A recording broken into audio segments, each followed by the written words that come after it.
Hi there, Sue here from Sue's on Starch, just with a quick video today, and the dishwasher's just started up.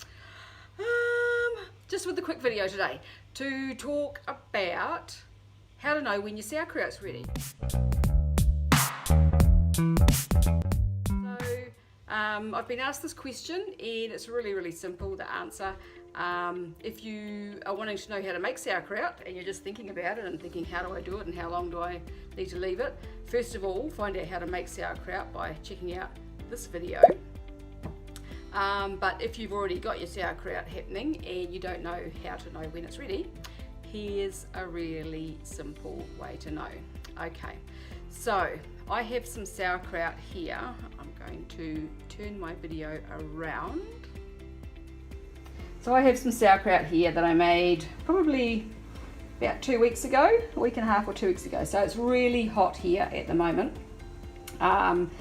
So we're already eating one jar. As you can see in here, you can see the mess where it's overflowed, and there was actually 2 jars in there. And so we actually are about halfway through the first one because we had run out, and we eat sauerkraut every day, so we hooked into that one. But this one here I've left here a little bit longer, and I'm about to put this one in the fridge. It's very definitely ready, and so was the other one.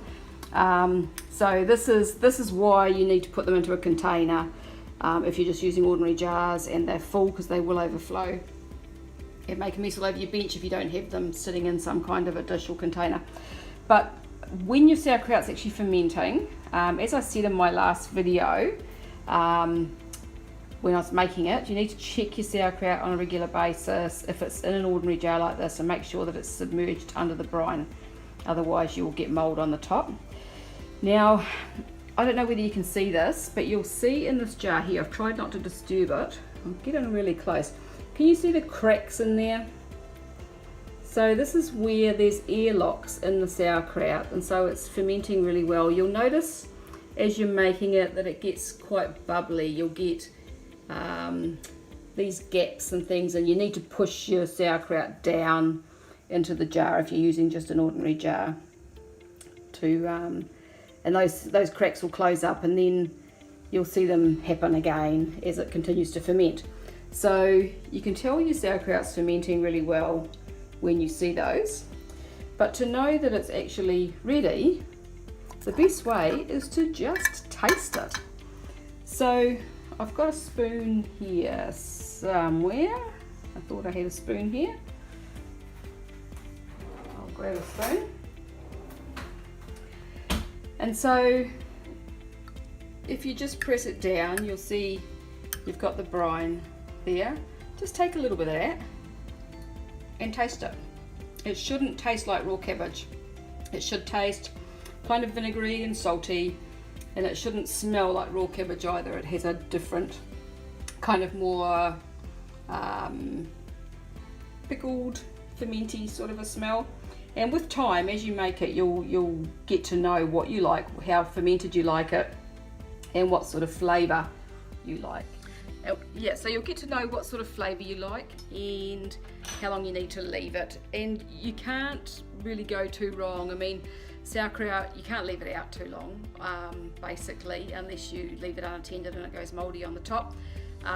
When we were travelling in our camper van in Australia, we had limited fridge space, obviously, because we were using a little camping fridge and a chili bin with ice in it. And so when we did our shopping, I would just take the sauerkraut out and leave it out in the heat, and it was fine. It just continues to ferment, and it just gets better. It gets better with age. So yeah, just play with it. If it still crunchy and tastes like raw cabbage, then you know that it's not fermented enough. It should be. It gets soft and loses that raw cabbage smell and taste and becomes more of a pickled, fermented kind of a taste. Hard to describe until once you've experienced it yourself, you'll know. So if you're in a cooler climate, you know, you might want to leave it on your bench. If your house, your kitchen's quite cold, you might want to leave it on your bench for 3 or 4 weeks. Or longer. It just depends. I mean, traditionally it was stored in basements for the whole winter. that was the reason fermentation was done and sauerkraut was made, was to be able to store that cabbage and eat it through winter. So yeah, so you can't go wrong with it. Just give it a go, and it's just the mold. If you get mold on the top, get rid of that fairly quickly. If it starts to smell or taste funky, then bin it and start again. Okay, really simple. If you like my videos, make sure you subscribe and hit the notification bell. And you can also check out my other fermentation videos. I have this one on how to make water kefir, and I also have this one that I've done a while back on how to make fermented green papaya. So check those out, and yeah, you can find me on Instagram as well at Suze on Starch, and Facebook, the same name. Okay, talk to you again later. Bye bye.